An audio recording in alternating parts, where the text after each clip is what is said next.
இங்கே பேசுகிற போது சொன்னோம், பள்ளிக்கல்வித்துறை அமைச்சர் எழுதியிருக்கக்கூடிய நூல் எல்லாருக்கும் தெரியும். திராவிட இயக்கத்தில் கல்வித்துறை சார்பாக பல்வேறு நூல்கள் வெவ்வேறு காலகட்டங்களில் வெளியிடப்பட்டிருக்கிறது. நூற்றுக்கணக்கான நூல்கள் இருக்கிறது. அதில் ரொம்ப முக்கியமாக கல்வி கொள்கை தொடர்பாக வெளியிடப்பட்ட நூல்னு எடுத்துக்கிட்டோம்னா நிறைய இருக்குது. அதில் ஒரு குறிப்பிட்டு சொல்லணும்னா 1972ஆம் ஆண்டு அன்றைக்கு தலைவர் அவருடைய அரசில் கல்வி அமைச்சராக பணியாற்றிய மாதவன் அவர்கள் ஒரு புத்தகம் எழுதினார். இந்த புத்தகம் ஆக்சுவலாக என்னென்னா ஏன் வேண்டும் மாநில சுயாட்சிங்கிற புத்தகம். அதனுடைய பின்னிணைப்பாக இந்தியன் எக்ஸ்பிரஸுக்கு அவர் கொடுத்த ஒரு பதிலடி இடம்பெற்றிருக்கும்.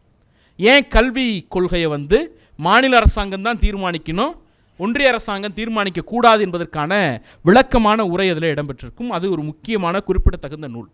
அதன் பிறகு 1986ஆம் ஆண்டு ஒரு கல்விக் கொள்கை அறிமுகப்படுத்தப்பட்ட போது திராவிட முன்னேற்ற கழகம் மிக கடுமையாக எதிர்த்தது. அந்த கல்விக் கொள்கையை எதிர்த்து திராவிட முன்னேற்ற கழகத்தினுடைய பொதுக்குழுவினுடைய தீர்மானத்தை ஒட்டி அந்த பொதுக்குழுவில் தலைவர் கலைஞர் அவர்களும் பேராசிரியர் பெருந்தகையும் ஆற்றிய உரையையும் அந்த பொதுக்குழு தீர்மானத்தையும் தொகுத்து ஒரு புத்தகம் வெளியிடப்பட்டது. புதிய கல்விக் கொள்கை, இந்தி எதிர்ப்பு, ஏழைகள் புறக்கணிப்பு என்கிற தலைப்பில் நூலாக்கப்பட்டது. அப்போ இந்த 2 சிறப்பு வாய்ந்த நூல்களுமே ஏதோ ஒரு காரணங்களுக்காக எழுதப்பட்டு தொகுக்கப்பட்டு நூலாக்கப்பட்டது. ஆனால் கல்விக் கொள்கையை இப்பிலிருந்து அதோடைய பேக்ரவுண்ட்லேருந்து அதோட ஃப்யூச்சர்லேருந்து ப்ரெசண்ட்டு அதனுடைய தாக்கம் என்னவாக இருக்க முடியும், அதனுடைய நோக்கம் என்ன, இது எல்லாவற்றையும் விழாவாரியாக ஆராய்ந்து தமிழ்நாட்டினுடைய பள்ளிக்கல்வித்துறை அமைச்சர் என்கிற இருக்கையில் அமர்ந்து கொண்டு ஏற்றப்பட்டிருக்கக்கூடிய எழுதப்பட்டிருக்கக்கூடிய ஒரு ஆகச்சிறந்த வரலாற்று ஆவணம் தான் தேசிய கல்விக் கொள்கை 2020 என்னும் மத யானை என்கிற இந்த நூல். அந்த வகையில் 72க்கு பிறகு 86க்கு பிறகு திராவிட முன்னேற்ற கழகத்தினுடைய கல்வி அமைச்சர் அந்த துறை தொடர்பாக ஒரு விரிவான ஆய்வு நூலை இயற்றி பொதுவெளியில் விவாதத்திற்காக தந்திருக்கிறார். அதை அறிமுகப்படுத்துகிற, அதை விவாதிக்கிற அரங்கமாக இந்த அரங்கம் இருக்கிறது. இங்கே நம்ம முதல் விஷயம் என்ன, ஒரு கல்விக் கொள்கைன்னு ஒன்று வந்துருச்சு, ஒரு டாக்குமெண்ட் வந்துருச்சு. அந்த டாக்குமெண்ட்டை ஒவ்வொருத்தரும் ஒவ்வொரு பார்வையில் பார்ப்பாங்க. ஒரு சங்கிக்கிட்ட கொடுத்து அந்த டாக்குமெண்ட்டை பார்த்தா ஆஹா ஓஹோ பேஷ் அமோகமாக இருக்கே, இதை விட வேற ஒன்று இருக்கவே முடியாதியா, பிச்சிட்டாரியா மோடி சொல்லுவானா இல்லையா, நடக்கும். அதே போல் ஒரு இடதுசாரி தோழர்கள்ட்ட கொடுத்தோம்னா இது ஏழைகளை எப்படியெல்லாம் புறக்கணிக்குது, ஏழைகளை எப்படியெல்லாம் ஒடுக்குது, கல்வியிலிருந்து வசதியற்றவர்களை எப்படியெல்லாம் விரட்டுது என்கிற பார்வையை அவர் முன்வைக்கக்கூடும். அது நடக்கும். நீங்கள் கேட்கக்கூடாதா, அதிமுக காரண்ட போய் கொடுத்தீங்கன்னா என்னென்னு சொன்னால் அவனுக்கு தேசியம்னாலும் என்னன்னு தெரியாது, புதியம்னாலும் இந்த கல்விக் கொள்கை எதுவுமே தெரியாது. ஸோ நம்ம அந்த விஷயம் அப்போ அது பக்கம் அப்படியே வச்சுக்கங்க. ஆக திராவிட முன்னேற்ற கழகத்தினுடைய கல்வி அமைச்சர், அரசனுடைய அமைச்சர், மாவட்ட கழக செயலாளர், அவர் ஒரு புத்தகத்தை எழுதியிருக்கிறார். நாம் முதல்ல இந்த புத்தகத்தில் டெஸ்ட் பண்ண வேண்டியதுன்னு ஒன்று இருக்குது. கல்வி அமைச்சரை டெஸ்ட் பண்ணுறோமா, அப்படி இல்லை. டெஸ்ட் பண்ண வேண்டியதுன்னு ஒன்று இருக்குது. என்ன டெஸ்ட் பண்ணணும்னா திராவிட இயக்கத்தின் பார்வையில் தான் இந்த புத்தகம் எழுதப்பட்டிருக்கா அப்படிங்கிறது ரொம்ப முக்கியமான கேள்வி. திராவிட இயக்கத்துக்கும் கல்விக்கான தொடர்பை முதல்ல நாம் புரிஞ்சுக்கணும். எல்லாருக்கும் புரியும்.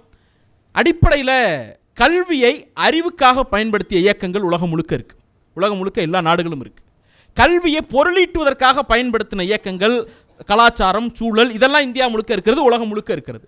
ஆனால் கல்வியை விடுதலைக்கான ஆயுதமாக பரிந்துரைத்த ஒரே இயக்கம் திராவிட இயக்கம். இங்கே படின்னு சொன்னது உனக்கு அறிவு வரணுங்கிறது இல்லை, அது ரெண்டாவது. படின்னு சொன்னது நீ வேலைக்கு போய் சம்பாதிக்கணுங்கிறது இல்லை, அது ரெண்டாவது. முதன்மையாக படின்னு சொன்னது பேருக்கு பின்னால இழிவை கற்பிக்கக்கூடிய சாதியை தூக்கி போட்டுட்டு அந்த இடத்துல நீ உழைச்சி வாங்கின பட்டத்தை போடணும். கல்வியை ஒரு லிபரேஷன் டூலாக பார்த்தோம். சுயமரியாதைக்கு, கண்ணியத்துக்கு, மான வாழ்வுக்கு, இதுக்கெல்லாம் கல்வி பயன்படுங்கிற காரணத்தினால தான் அந்த கல்விக்காக தோன்றிய இயக்கம் திராவிட இயக்கம். இப்போ திராவிட இயக்கத்தை நீங்கள் டிஃபைன் பண்ணணும்னா எப்படி சுயமரியாதை இயக்கம்னு ஒரு வகையில் டிஃபைன் பண்ணுறோமோ அந்த சுயமரியாதைக்காகவே கல்வியை பரிந்துரைத்த இயக்கம் திராவிட இயக்கம். ஸோ திராவிட இயக்கத்தினுடைய இன்னொரு பெயர் இது கல்வி உரிமை இயக்கம். கல்வி உரிமைக்கான போராட்டத்தை நிகழ்த்திய இயக்கம். 100 வருஷமாக அதுக்கு தான் போராடிட்டு இருக்கோம். இங்கே பேசுகிற போது தொகுப்புரையின் போது சொன்னார் கல்வி உரிமையை கேட்டோம் அப்படின்ட்டு. 1917-14 அந்த காலகட்டங்களில் திராவிட இயக்கத்தினுடைய மூல ஆவணம்னு இன்னைக்கு வரைக்கும் பேசப்படக்கூடிய நான் பிராமின் மேனிஃபெஸ்டோ வருது. இந்த நான் பிராமின் மேனிஃபெஸ்டோ என்ன சொல்லுது? பிற்படுத்தப்பட்ட பட்டியலின பழங்குடியின பார்ப்பனர் அல்லாத எங்களை எல்லாம் கல்வி நிலையங்களுக்கு உள்ள விடு, அவ்வளோதான் டிமாண்ட். இந்த டிமாண்ட் தான் இந்த இயக்கத்துக்கே காரணம். இந்த டிமாண்ட் அன்னைக்கு எழாமல் போயிருந்தால் திராவிட இயக்கம் என்கிற இயக்கமே எழாமல் போயிருக்கும். அப்போ திராவிட இயக்கத்தினுடைய அடிப்படையும் அதனுடைய மூல நோக்கமும் 100 ஆண்டு கால போராட்டமும் கல்விக்கானது. அந்த கல்வியை எதுக்காக கேட்டோம்னா காசுக்காகவோ அறிவுக்காகவோ இல்லை, அதெல்லாம் ரெண்டாவது பட்சம். மான வாழ்வுக்காக, சகோதரத்துக்காக, சுதந்திரத்திற்காக, சமத்துவத்திற்காக. இப்போ இதுதான் அடிப்படை புரிதல். இப்போ அப்படியே வருவோம். இந்த புத்தகத்தில் முன்னுரையில் அமைச்சர் ஒரு 3 சங்க பாடல்களை கோட் பண்ணுறார். சங்க பாடல், இலக்கிய பாடல்களை கோட் பண்ணுறார். அதில் ஒன்று நாம் எல்லாருக்கும் தெரியும், யாதும் ஊரே யாவரும் கேளிர் அப்படிங்கிறது. அதை தொடர்ந்து பிறப்பொக்கும் எல்லா உயிருக்கும் அப்படிங்கிற அந்த திருக்குறளை கோட் பண்ணுறார். அடுத்து நாமவர்க்கும் குடியெல்லாம் நமனை அஞ்சோங்கிற அந்த செய்யுளை கோட் பண்ணுறார். இந்த 3 விஷயத்தையும் அவர் கோட் பண்ணுறார். இந்த 3 விஷயத்தையும் எதுக்காக கோட் பண்ணுறாருங்கிறது முக்கியம். இப்போ நாமவர்க்கும் குடியெல்லாம் நமனை அஞ்சோம் அப்படின்னு எடுத்துட்டா பல பேர் அதை ஆன்மீகம்னு நினைப்பாங்க. அதை எதுக்காக அதை கோட் பண்ணுறோங்கிறது முக்கியம். அவர் இந்த 3 விஷயத்தையும் எதற்காக கோட் பண்ணுறாருன்னா, சமத்துவத்திற்காகவும், பகுத்தறிவுக்காகவும், சமூக நீதிக்காகவும், பட்டறிவுக்கான அடையாளமாக இதை கோட் பண்ணுறார். அதே முன்னுரையில் அவர் என்ன சொல்கிறாருன்னா, இதை ஏன் நான் ஒரு மதவாத ஆவணம்னு சொல்கிறேன் அப்படிங்கிறதுக்கு அவர் ஒரு வரி விளக்கம் கொடுக்குறார். இது 5 பொருளுக்கு எதிரானதாக இருக்கிறது. ஒன்று சமத்துவம், இன்னொன்று சகோதரத்துவம், இன்னொன்று சுதந்திரம், சமூக நீதி, பகுத்தறிவு. இந்த 5 தத்துவத்திற்கு, இந்த 5 பொருண்மைக்கு, இந்த 5 லட்சியங்களுக்கு எதிரான கருத்துக்களை இந்த ஆவணம் கொண்டிருக்கிற காரணத்தினால் இதை நான் மதவாத நச்சு என்று சொல்லுகிறேன். இதுதான் பள்ளிக்கல்வித்துறை அமைச்சர் வைக்கக்கூடிய வாதம். அப்போ அப்படியே வாங்க, திராவிட இயக்கத்தினுடைய அடிப்படையே கல்வி உரிமை தான். அது கல்வி உரிமை கேட்டது சுதந்திரத்திற்காக, சகோதரத்துவத்துக்காக, மனித உரிமைக்காக, மான உணர்ச்சிக்காக. அதே காரணத்திற்காகத்தான் இந்த புதிய கல்விக் கொள்கையை நான் எதிர்க்கிறேன் என்பதுதான் முன்னுரையில் அவர் முன்வைக்கக்கூடிய வாதம். ஆக 100% இல்லை, 1000% உறுதியாக சொல்லலாம், இது திராவிட இயக்கத்தின் பார்வையிலிருந்து தேசிய கல்விக் கொள்கையை அணுகக்கூடிய ஒரு நூல் என்பதில் எள்ளின் முளையனவோ சந்தேகம் கிடையாது. ஸோ அந்த இடத்துல நம்ம முதல்ல தெளிவுபடுத்திடணும். ரெண்டாவது, புதிய கல்விக் கொள்கை குறித்து நூல் எழுதுவதற்கு கூட அப்புறம் வருவோம். முதல்ல இந்த புதிய தேசிய கல்விக் கொள்கை என்கிற அந்த இயக்கத்தை, அந்த கொள்கையை எதிர்ப்பதற்கே ஒரு அசாத்தியமான துணிச்சல் வேணும். ஏன்னா நீங்கள் NEP, நேஷனல் எஜுகேஷன் பாலிசி, தேசிய கல்விக் கொள்கை நான் எதிர்க்கிறேன் அப்படின்னாலே அடுத்த வார்த்தை என்ன போடுவான், நீங்கள் பிரிவினைவாத இயக்கம் அப்படின்றான். நீங்கள் பிரிவினைவாத இயக்கம் அதனால தான் எதிர்க்கிறீங்க அப்படின்பா. நீங்கள் இந்திய ஒற்றுமைக்கு எதிராக பேசுகிறீங்க, இறையாண்மைக்கு எதிராக பேசுகிறீங்க அப்படின்பா. இதெல்லாம் சும்மா நான் ஏதோ கற்பனையில் சொல்லலை. நீட்டுக்கு எதிராக தமிழ்நாடு சட்டமன்றம் நிறைவேற்றி அனுப்பின 2 பில்லை குடியரசுத் தலைவர் உள்துறை அமைச்சகத்தில் கருத்து கேட்குறாங்க. உள்துறை அமைச்சகம் சுகாதாரத்துறையில் இருக்கக்கூடிய 2 அமைச்சகத்துக்கு கருத்து கேட்குது. அப்படி கருத்து கேட்கும் பொழுது அவர்கள் சொல்லி அனுப்பின கருத்து என்ன தெரியுமா? தமிழ்நாட்டு வரிப்பணத்தில் உருவாக்கி வைத்திருக்கக்கூடிய அரசு மருத்துவ கல்லூரிகளுக்கு நீட் விலக்கு கேட்பது இந்தியாவினுடைய இன்டெகிரிட்டிக்கு எதிரானது சொன்னது ஒன்றிய அரசு. அப்போ நாம காலேஜ் நம்ம சட்டப்படி உருவாக்குனது, நம்ம பிள்ளைங்க படிக்கிற இடத்துக்கு நீட்லேருந்து எக்ஸப்ஷன் கேட்டால் அது இந்தியாவுக்கு எதிரானதான், இந்திய ஒற்றுமைக்கு எதிரானதான். அப்படி சொல்லக்கூடியவர்கள் புதிய கல்விக் கொள்கை என்கிற அந்த மொத்த சிலபஸுமே நாங்கள் எதிர்க்கிறோம், அந்த கொள்கையுமே எதிர்க்கிறோம்னு சொன்னால் ஆட்டோமேட்டிக்காக அடுத்து வைக்கக்கூடிய வாதம் என்ன? நீங்கள் தேச விரோதி, நீங்கள் ஒருங்கிணைந்த இந்தியாவுக்கு எதிராக இருக்கிறீங்க, இந்திய ஒருமைப்பாட்டுக்கு எதிராக இருக்கீங்க, இறையாண்மைக்கு எதிராக இருக்கீங்க சொல்லுவான். அப்போ இந்த அச்சமே பல பேருக்கு இது தப்புன்னு தெரிஞ்சாலும் வெளில சொல்லக்கூடாது, ஏதோ போயிட்டு போட்டோம் அப்படின்னு நினைக்கக்கூடிய இடத்திற்கு பல அரசியல் இயக்கங்களை தள்ளிடும். ஆனால் நீ என்ன முத்திரை வேணாலும் குத்திக்க, என் வீட்டு பிள்ளை படிக்கணுங்கிறதுக்காக தேச விரோதிங்கிற முத்திரையும் நான் சுமக்க தயார் என்று ஒரே ஒரு இயக்கம் தான் சொல்லும். அதுதான் திராவிட இயக்கம், அதுதான் திராவிட முன்னேற்றக் கழகம். அது இன்னைக்கு நேத்தி வந்தது கிடையாது. எங்கேருந்து வருது? பெரியாரிடமிருந்து வருது. பெரியார் என்ன சொல்கிறார்? பெரியாரை இவங்க எல்லாம் சொல்லுவாங்க, வெள்ளைக்காரருக்கு வால் பிடிச்சார் பெரியார் அப்படிம்பாங்க. வெள்ளைக்காரருக்கு வால் பிடிச்சார் எதுக்கு? என்ன சொன்னார்? விடுதலையை உடனே வேண்டாம், கொஞ்சம் தள்ளி போட்டுப்போம். ஏன்னா எங்கள் பிள்ளையெல்லாம் படிக்கலை, பிற்படுத்தப்பட்ட மிகவும் பிற்படுத்தப்பட்ட பட்டியலின பழங்குடியின பிள்ளையெல்லாம் படிக்கலை, நீ விடுதலை வாங்கிட்டேன்னா எல்லா அதிகாரத்தையும் பாப்பாண்டே கொடுத்துருவேன், எங்களுக்கு எதுவும் இல்லாமல் போயிடும், அப்போ நாங்கள்லாம் கொஞ்சம் படிச்சுக்கிறோம், நாங்கள்லாம் கொஞ்சம் அதிகாரத்துக்கு வந்துடுறோம், அப்புறம் விடுதலை வாங்கிக்குவோம். இதுதான் பெரியாருடைய பார்வையாக இருந்தது. உடனே என்ன பண்ணிட்டான்? வெள்ளைக்காரருக்கு வால் பிடிக்கிறார், வெள்ளைக்காரருக்கு வால் பிடிக்கிறார்னு. இவராது சொல்ல தான் செஞ்சான் வெள்ளைக்காரருக்கு வால் பிடிக்கிறாருன்னு. வெள்ளைக்காரன் என்ன பண்ணான் தெரியுமா? பெரியாரை தூக்கி தேச விரோதின்னு சிறையிலேயே 8 மாதம் போட்டான். அப்போ நீங்கள் ஒருத்தருக்கு தேச விரோதினா இன்னொருக்கு தேச பக்தனாக இருக்கணும்ல. அதாவது இங்கே இருக்கக்கூடிய சங்கிகளுக்கு, இங்கே இருக்கக்கூடிய ஏக இந்தியா பேசுகிறவங்களுக்கெல்லாம் பெரியார் தேச விரோதி அப்படின்னா ஆட்டோமேட்டிக்காக வெள்ளைக்காரனுக்கு என்னவா இருக்கணும்? தேச பக்தராக இருக்கணும். காந்தி இங்கே இருக்கிறவங்களுக்கெல்லாம் தேச பக்தர், அங்கே தேச விரோதி. ஆனால் பெரியார் மட்டும்தான் இவங்களுக்கும் தேச விரோதியாக இருந்தார், வெள்ளைக்காரனுக்கும் தேச விரோதியாக இருந்தார். ஏன்னா 2 பேர்ட்டையும் அவர் கேட்டது என்ன தெரியுமா? எங்கள் வீட்டு பிள்ளைகளுக்கு கல்வியை கொடுங்கிறது. அதனால் 2 பேரும் தேச விரோதி. இவன் என்ன சொன்னா, விடுதலை தள்ளி போடுவோன்னே நாங்கள்லாம் அறிவு பெற்றுக்கிறோம்னா தேச விரோதினா. அவங்க ஏன் தூக்கி உள்ள வச்சாங்க?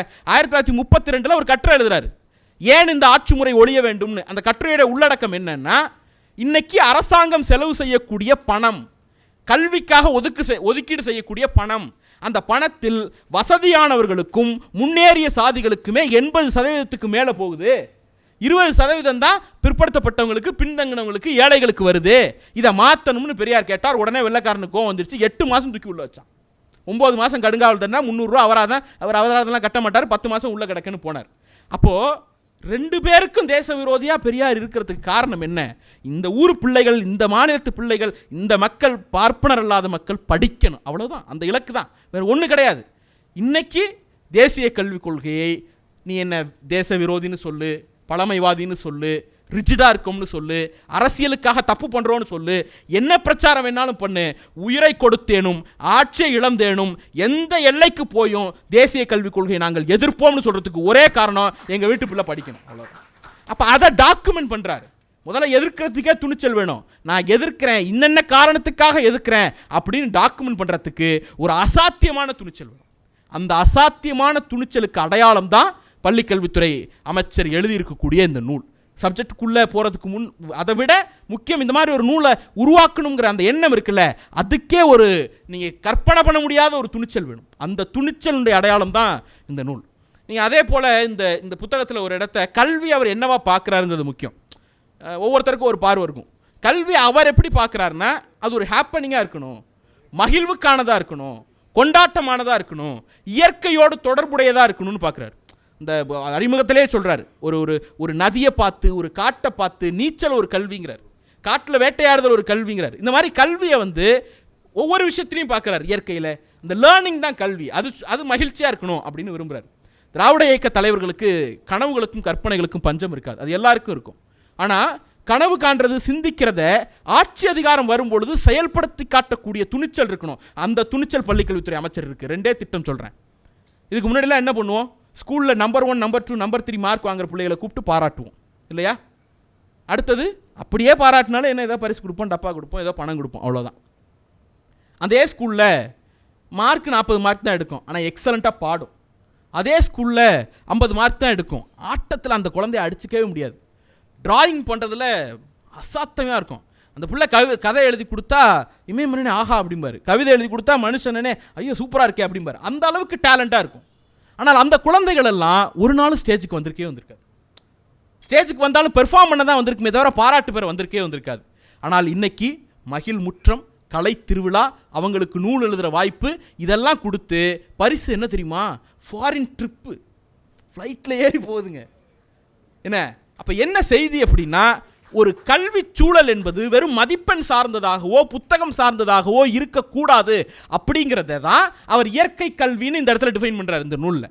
அந்த இயற்கை கல்விங்கிற அவருடைய கனவு இருக்குல்ல, அந்த கனவை தனக்கு அதிகாரம் வந்தபோது செயல்படுத்தி காட்டக்கூடிய ஆற்றல் அவரிடம் இருந்தது.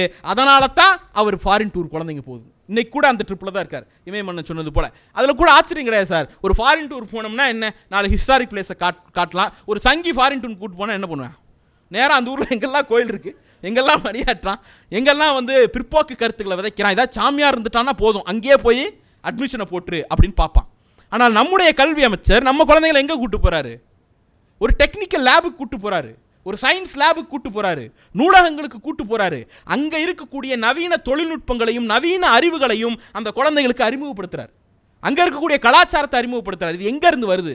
இந்த நூல் முழுக்க ஒரு விஷயம் திருப்பி வருது. ஒன்று ஆர்எஸ்எஸ்னுடைய சூழ்ச்சிகளை அம்பலப்படுத்துறது, இன்னொன்று முதலமைச்சருடைய கட்ஸை தூக்கி பிடிக்கிறது. முதலமைச்சர் மீது அவர் எவ்வளவு காதலோடு இருக்கிறாருங்கிறதுக்கு இந்த புத்தகம் ஒரு முக்கியமான சாட்சி. இந்த பின்னட்டையிலே இருக்கு, நதியின் போக்கை திசை திருப்பக்கூடிய வல்லமை எங்கள் தலைவருக்கு இருக்கிறதுன்னு சொல்றார்.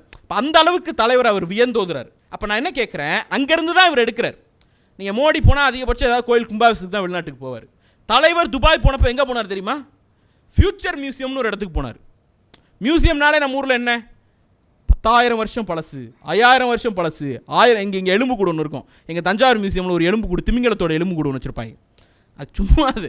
அப்போது மியூசியம்னாலே நமக்கு என்ன பழகிருக்கு, பழசுன்னு தான் பழகிருக்கு. ஆனால் துபாயில் ஃபியூச்சர் மியூசியம் இன்னும் 100 ஆண்டுகள் கழித்து என்ன வரப்போகுது, 50 ஆண்டுகள் கழித்து என்ன வரப்போகுதுங்கிறத மியூசியம் பண்ணி வச்சுருக்காங்க. அந்த இடத்திற்கு முதலமைச்சர் போனார். அதனுடைய வழி தான் இன்னைக்கு பள்ளிக்கல்வித்துறை அமைச்சர் போகிற போது அந்த குழந்தைகள் அவர் எங்கெல்லாம் கூட்டு போறாருன்னா ஃபியூச்சர் என்ன, ஃபியூச்சர் டெக்னாலஜி என்ன, ஃபியூச்சர் அறிவு என்ன, உலக ஞானம் என்ன, அந்த இடத்திற்கு கூப்பிட்டு போற அந்த இடத்தை நாம் பார்க்க வேண்டியிருக்கிறது, அதை சுட்டி காட்ட வேண்டியிருக்கிறது. இப்போ அடுத்து இன்னொன்று சொல்லுவாங்க, மாற்றத்தை எதிர்க்கிறீங்களா? புதிய கல்விக் கொள்கையை இவங்க எப்படி ப்ரொஜெக்ட் பண்றாங்கன்னா, மரபார்ந்த பழைய கல்வியிலிருந்து விடுதலை அப்படின்னு தான் இவங்க ப்ரொஜெக்ட் பண்றாங்க. யாரு? சங்கிகள், பிஜேபி. அப்போ உடனே நம்மள்ட்ட என்ன கேட்பாங்க? மாற்றத்தை நீங்க எதிர்க்கிறீங்களா அப்படின்னு கேட்பாங்க. மாற்றத்தை திராவிட இயக்கம் எதிர்த்ததே கிடையாது. திராவிட இயக்கம் மாற்றங்களை எப்போதும் ஆதரித்த இயக்கம், அதில் எங்களுக்கு அந்த சந்தேகமே கிடையாது. ஆனால் மாற்றத்தை நாங்கள் இங்கே கொண்டு வரீங்கல்ல, இது இன்னைக்கு நேற்று கிடையாது சார். இங்கே நான் பேசும்போது சொன்னேன், சே மாதவன் அவர்கள் ஒரு புத்தகம் எழுதினார்னு. 1972 அவர் என்ன தெரியுமா சொல்கிறாரு? நீங்கள் ஒரு பாலிசி கொண்டு வாங்க, தப்பு இல்லை, ஆனால் அந்த பாலிசியை எங்களோட கன்சல்ட் பண்ணு, நாங்கள்லாம் வரோம், எல்லா கல்வி அமைச்சரும் உட்காந்து பேசுவோம், அதில் சரிங்கிறத ஏற்றுப்போம், தப்புங்கிறத விட்டுருவோம். தமிழ்நாட்டில் ஒரு நல்ல ஸ்கூல் இருக்கா, நல்ல பாலிசி இருக்கா, அதை மற்ற மாநிலங்கள் கற்றுக்கிட்டோம், மற்ற மாநிலங்களில் ஒரு நல்லது இருக்கா, அதை தமிழ்நாடு கற்றுக்கிட்டோம், உட்காந்து பேசுவோம் வான்னு கூப்பிட்றாரு. இப்போ ஒன்றும் சிம்பிள், மஸ்குலர் டிஸ்ட்ரஃபிக்கு இப்போ 1000 விளக்கில் ஒரு ஸ்கூல் வச்சுருக்கோம்.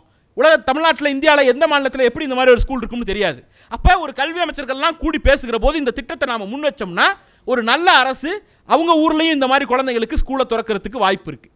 இப்போ முதலமைச்சர் டெல்லிக்கு போனார், மாடல் ஸ்கூலை பார்த்தாரு. மாடல் ஸ்கூல் ஏற்கனவே தமிழ்நாட்டில் 100 ஆண்டு பழையது, ஆனால் இன்றைக்கி அவங்க எஃபெக்டிவாக செயல்படுத்துகிறாங்க. அதை பார்த்துட்டு தமிழ்நாட்டில் இம்ப்ளிமெண்ட் பண்ணணும்னு ஒரு புரிதலுக்கு வராரு. தமிழ்நாட்டில் இம்ப்ளிமெண்ட் பண்ணப்படக்கூடிய காலை உணவு திட்டத்திலிருந்து எல்லா திட்டத்தையும் மற்ற மாநிலங்கள் பார்த்துட்டு போய் இம்ப்ரெஸ் ஆகிறாங்க. அப்போ சே மாதவன் என்ன கேட்டார்னா, இதே மாதிரி எல்லாத்தையும் உட்காந்து பேசுவோம்னு கேட்டார். இது 1972.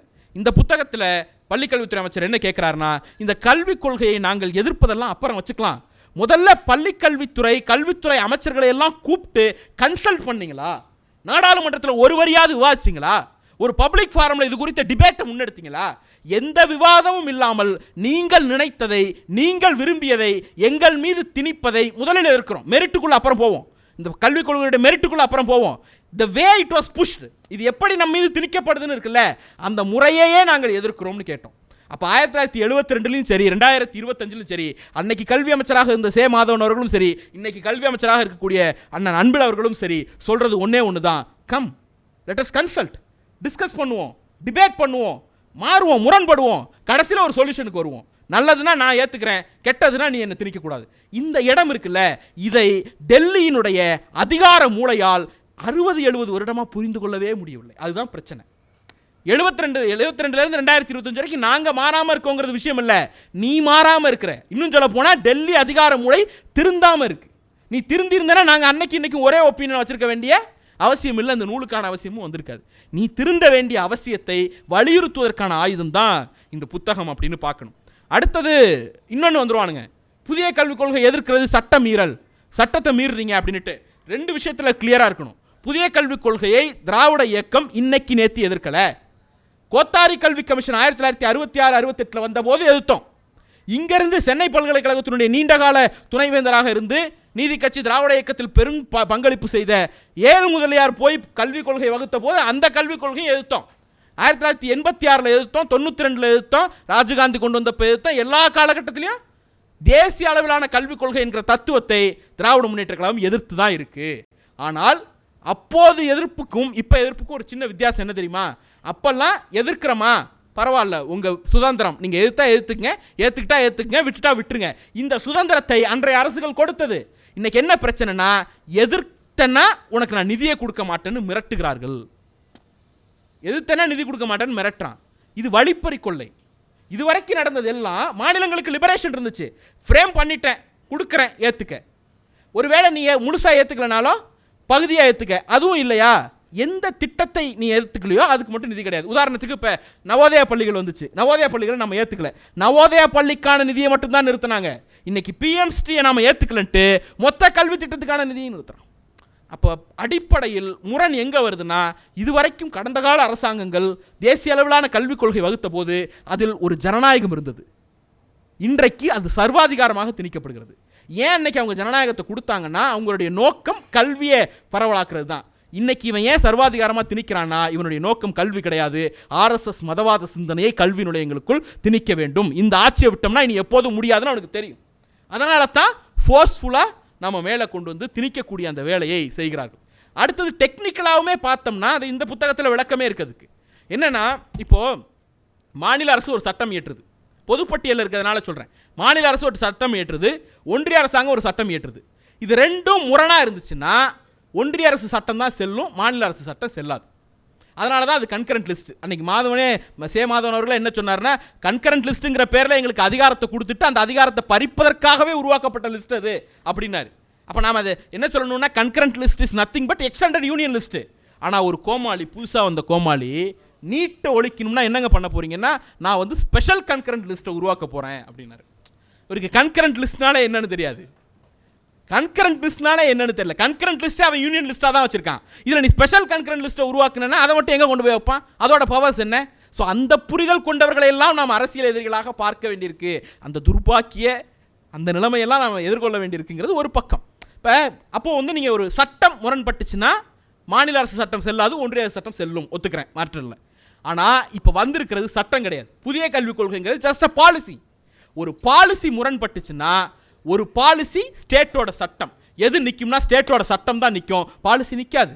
அப்போ புதிய கல்விக் கொள்கையை லாஃபுல்லாக லீகலாக எதிர்த்து புறக்கணிக்கக்கூடிய எல்லா வாய்ப்பும் எல்லா உரிமையும் தமிழ்நாட்டுக்கு இருக்கிறது. அதை இந்த நூல் நிறுவுகிறது. ஏன் எதிர்க்கிறோங்கிறது மட்டும் கிடையாது, எதிர்க்கிறதுக்கு வி ஹேவ் லாஃபுல் ரைட்டுங்கிறதையும் இந்த புத்தகம் நிறுவுகிறது. அதையும் நாம் வந்து சேர்த்து பார்க்க வேண்டியிருக்கிறது. பொதுவாகவே திராவிட இயக்கத்துக்கு ஒரு பார்வை இருக்குது. என்னென்னா, இந்த இயக்கத்தோட ஸ்பெஷாலிட்டியே வந்து சொல்லுவாங்கள்ல, நான் அதில் தாண்டா ஸ்பெஷல் இதுவே மாஸ்டர்ன்ட்டு. அது மாதிரி இந்த இயக்கம் எதுக்கு மாஸ்டர்னா, இந்த குறுக்க ஒரு கிராஸ் பெல்ட் போட்டிருக்கவன் பண்ணுற சூழ்ச்சிலாம் இருக்குல்ல, இந்த மூளையே சூழ்ச்சிக்காக ஸ்பெஷலி மேட் மூளை. அதை எப்படி சூழ்ச்சி பண்ணலாம் அப்படின்னு ஸ்பெஷலாக மேட் பண்ண மூளை. அப்போ அந்த சூழ்ச்சிகளை எப்படி முறியடிக்கலாம், எப்படி அம்பலப்படுத்தலாம் என்பதை கண்டுணர்ந்து எக்ஸ்போஸ் பண்ண மூமெண்ட் திராவிட இயக்கம். அது இன்னைக்கு நேற்று இல்லை, எல்லா காலகட்டத்திலையும். உதாரணத்துக்கு ராஜாஜி என்ன பண்ணுறாரு, அன்னைக்கு வந்து கம்யூனல் ஜீவோ இடஒதுக்கீடு எல்லா இடத்துலையும் இருக்குது. ராஜாஜி வந்தோடனே அதை ஒழிக்கணும், ஆனால் அவருக்கு பயம், ஓட்டு போயிடும், மக்கள் எதிர்ப்பு வரும்னு பயம். பயத்தினால என்ன பண்ணுறாரு, இடஒதுக்கீட்டை ஒழிக்காமல் மறைமுகமாக என்ன பண்ணுறாருன்னா, கல்லூரி கமிட்டின்னு ஒன்று இருந்துச்சு.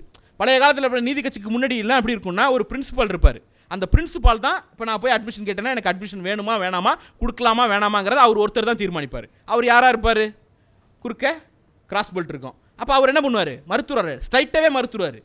அப்போ நீதி கட்சி தான் என்ன பண்ணுதுன்னா, ஒரு நபர் தீர்மானிக்கக்கூடாது, கல்லூரி கமிட்டி, அட்மிஷன் கமிட்டி தான் தீர்மானிக்கணும்னு ஒரு கமிட்டி போடுறாங்க.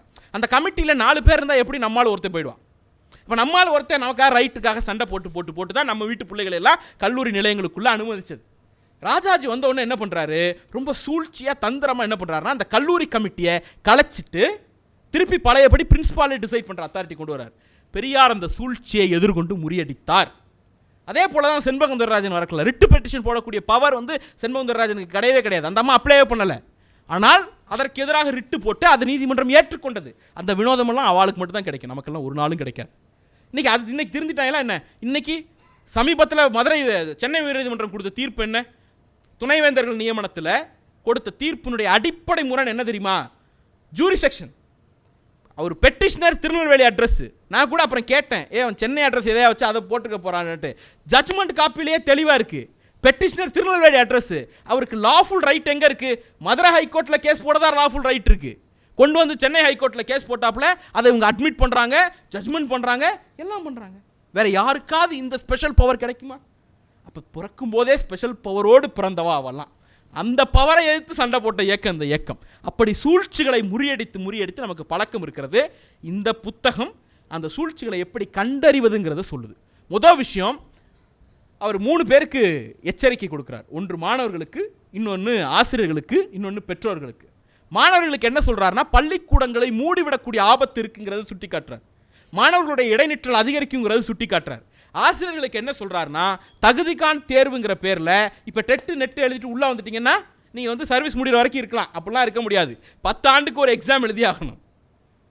அப்போ வந்து என்ன, 10 வருஷத்துக்கு ஒரு நீட் நீங்கள் அண்டர்கோ பண்ணி ஆகணும். இந்த ஆபத்தை சுட்டி காட்டுறார். பெற்றோர்களுக்கு அதே மாதிரி ஆபத்துகளை சுட்டி காட்டுறார். இதெல்லாம் வெற்று மிரட்டலா, சும்மா பூச்சாண்டி காட்டுறாரா அப்படின்னு கேட்டால் இல்லை. 2 விஷயத்தை மட்டும் பார்ப்போம். அவர் என்ன சொல்றாரு, ஸ்கூல்ஸ் எல்லாம் மூடிடுவாங்கன்னு சொல்றாரு.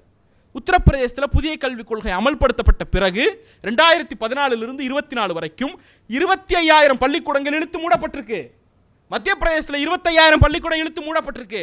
இப்படி இந்தியா முழுக்க எங்கெல்லாம் பள்ளிக்கூடங்கள் மூடப்பட்டிருக்குன்னு பார்க்குறீங்கன்னா அங்கெல்லாம் புதிய கல்விக் கொள்கை அமலாக இருக்குன்னு அர்த்தம். உடனே இங்கே வந்துருவாங்க, தமிழ்நாட்டிலேயே 2014 விட 2024 குறைவாக தானே இருக்குது அப்படின்னா 100 பள்ளிக்கூடம் குறைஞ்சிருக்கு. ஆனால் என்ன உண்மை தெரியுமா, எடப்பாடி பழனிசாமி ஆட்சி காலத்தில் 500 பள்ளிக்கூடங்கள் மூடப்பட்டதில் இன்றைக்கி 400 பள்ளிக்கூடத்தை புதுசாக திறந்திருக்கோம்.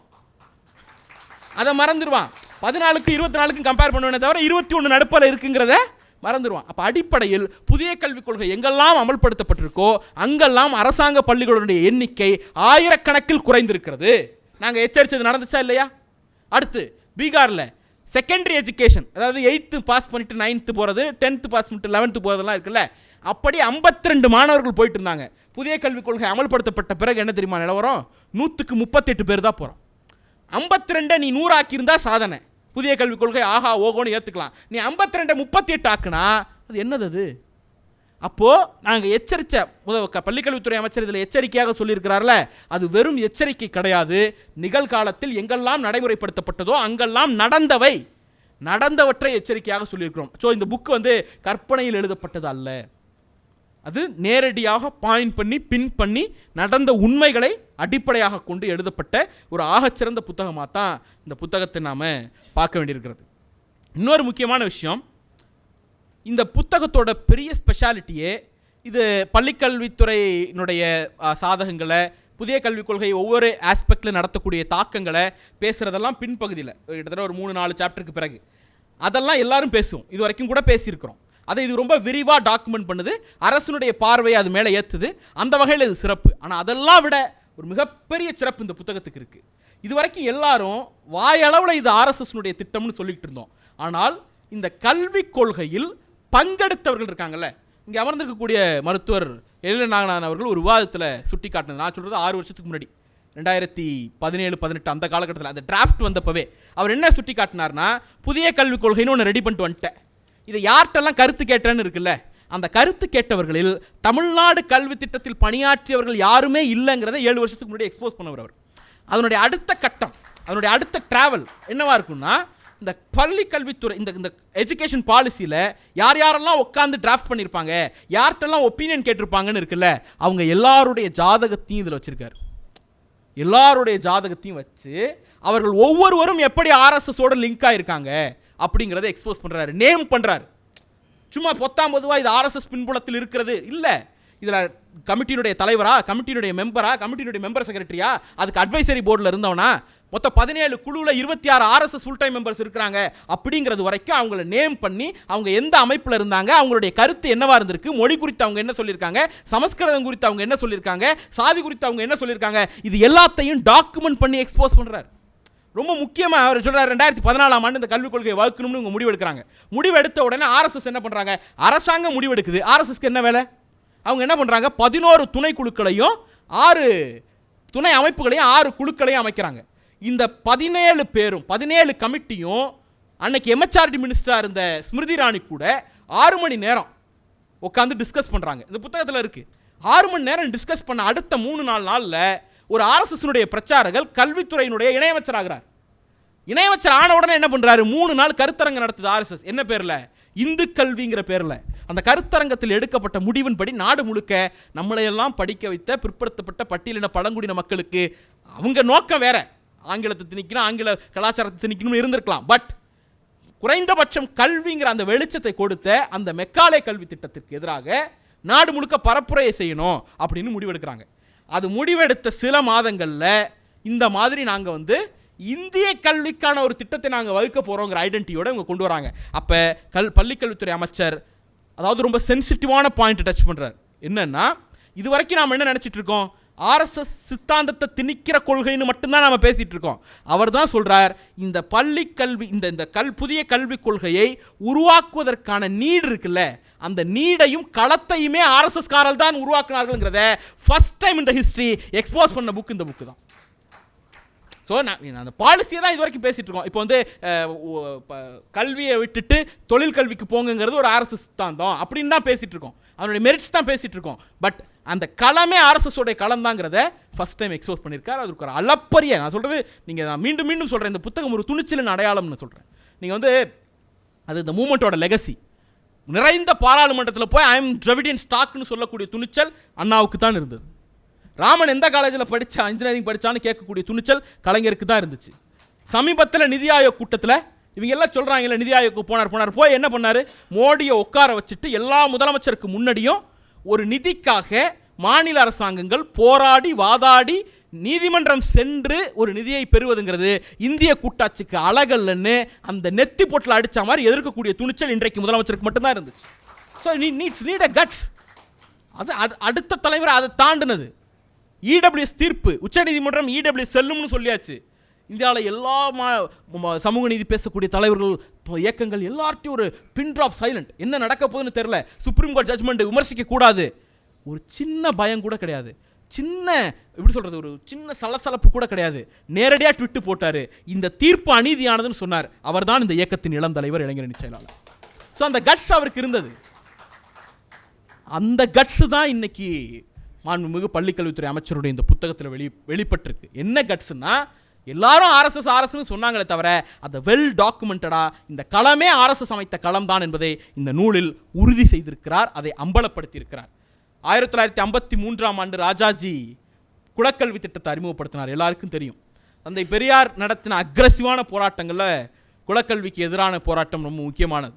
அதில் அண்ணாவும் இணைந்து கொண்டார். அரசியல் ரீதியாக திமுகவுக்கும் திகாவுக்கும் அன்றைக்கு பெரிய மோதல் இருந்த காலகட்டத்திலையும் ஒரு லட்சியத்திற்காக, மாணவர்களின் கல்விக்காக 2 பேரும் இணைந்து அன்றைக்கு போராட்ட களத்தை நிறைத்தார்கள். அப்போ உடனே என்ன பண்ணுறாங்க, ஒரு கல்வி கமிட்டி போடுறாங்க. அந்த கமிட்டி ஆதார கல்விங்கிற பேரில் குலக்கல்வியை திணிப்பது செல்லும்னு சொல்லுது. ஆனாலும் மக்கள் எதிர்ப்பின் காரணமாக ராஜாஜி பதவி விலகினார். ராஜாஜி பதவி விலகின பிறகு காமராஜர் பொறுப்பேற்றார். காமராஜர் பொறுப்பேற்ற பிறகு 1954ஆம் ஆண்டு மே மாதம் 18ஆம் தேதி தமிழ்நாடு சட்டமன்ற பேரவையில் அன்றைக்கு சி. சுப்பிரமணியம் ஒரு அறிவிப்பை வெளியிட்டார். ராஜாஜியால் கொண்டு வரப்பட்ட புதிய கல்வி திட்டம் என்கிற பெயரில் திணிக்கப்பட்ட குலக்கல்வி திட்டத்தை நாங்கள் ரத்து செய்கிறோம் என்கிற மகத்தான அறிவிப்பை 1953 மே மாதம் 18ஆம் தேதி அன்றைய காங்கிரஸ் அரசாங்கம் வெளியிட்டது. வெளியிட வைத்தவர் பெரியாரும் அண்ணாவும். அது ஒரு செய்தி. அந்த நிகழ்வுக்கு அடுத்தது அன்னையிலிருந்து 5 நாட்கள் 23ஆம் தேதி மே மாதம் 1954 திராவிட நாடு இதழில் அதனுடைய முகப்பில், அதனுடைய ஃப்ரண்ட் பேஜில் ஒரு அறிவிப்பை அண்ணா வெளியிடுகிறார். அந்த அறிவிப்பை நான் படிக்கணும்னு நினைக்கிறேன். திமுகவின் தியாக மணிகள்கால் வென்றோம் நாம். திமுகவின் தியாக மணிகளே, நாமெல்லாம் வென்றோம். அறப்போரில் வெற்றி, ஆணவத்தின் வீழ்ச்சி. சிந்திய ரத்தம் வீண் போகாது, சிந்திய ரத்தம் வீண் போகாது. தாங்கிய தடியடி வீணாகாது. சிறை வாழ்க்கை வெற்றி தரும். திரள்வீர், விழிப்பீர், போராடுவீர் என்று அன்றைக்கு நான் உங்களை எல்லாம் அழைத்தேன். அதான் அண்ணா சொல்றது, நம்மெல்லாம் சிந்தனோம், ரத்த சிந்தனோம், அது வீணா போகல. சிறையிலே அடிபட்டீர்கள், அது வீணா போகல. தடியடிப்பட்டீங்க, அது வீணா போகல. ஏன்னா புதிய கல்வி திட்டம் என்கிற நாசகார திட்டத்தை நாம் வீழ்த்தி விட்டோம் என்று 1954 அண்ணா எழுதினார். அதில் ஒரு வரி இருக்கிறது, மக்களின் குரல் பீரங்கியின் ஓசையை விட வலிமையானது என்பதை இந்த போராட்டம் நமக்கு உணர்த்தி இருக்கிறது என்று சொன்னார். இன்னைக்கு அதே இடத்துல தான் நிற்கிறோம். ஆள், அம்பு, படை, சேனை, இந்தியா முழுக்க அதிகாரம், ஆர்எஸ்எஸ் என்கிற ஒரு பெரிய அமைப்பு எல்லாவற்றோடும் புதிய கல்விக் கொள்கையை கொண்டு வந்து திணிக்க முயற்சி செய்கிறது பிஜேபி, சங்க பரிவார, ஆர்எஸ்எஸ் கும்பல். தமிழ்நாட்டினுடைய மாநில முதலமைச்சர் என்கிற ஒரே அதிகாரத்தோடு, தமிழ்நாட்டின் தலைவர் என்கிற ஒரே ஆளுமையோடு ஒரே ஒரு இயக்கம், ஒரே ஒரு மாநிலம் அதை எதிர்த்து கொண்டிருக்கிறது. 1954 அண்ணா எப்படி போர் பரணி பாடினாரோ அதே போல் 2026 நாமும் ஒரு போர் பரணியை பாடுவோம். அந்த போருக்கான அங்குசத்தை பள்ளிக்கல்வித்துறை அமைச்சர் அன்றைக்கே மத யானையை அடக்குவதற்கான அங்குசத்தை கொடுத்தார். அங்குசம் ஒரு ஆயுதம். பல பேருக்கு அது ஒரு ஆயுதம்னே நமக்கே தெரியாது. அன்றைக்கி தான் நம்ம தேடணும். போரில் ஆயுதம் மட்டும் இருந்தால் பத்தாது. ஆயுதம், கன்னே, மெஷின் கன்னே இருந்தாலும் அதை ஆப்ரேட் பண்ண தெரியலன்னா போட்டு தள்ளிட்டு போயிட்டே இருப்பேன். அப்போ நமக்கு அடிப்படையில் என்ன தேவைன்னா, ஒரு ஆயுதத்தை விட அந்த ஆயுதம் எவ்வளவு முக்கியமோ அதே அளவுக்கு முக்கியம் ஆயுதத்தை பயன்படுத்தக்கூடிய திறன், அந்த அறிவு. அந்த ஆயுதத்தை, அங்குசத்தை பயன்படுத்தக்கூடிய அறிவை இந்த நூல் தரும் என்று நம்புகிறேன். வாய்ப்புக்கு நன்றி. விடைபெறுகிறேன்.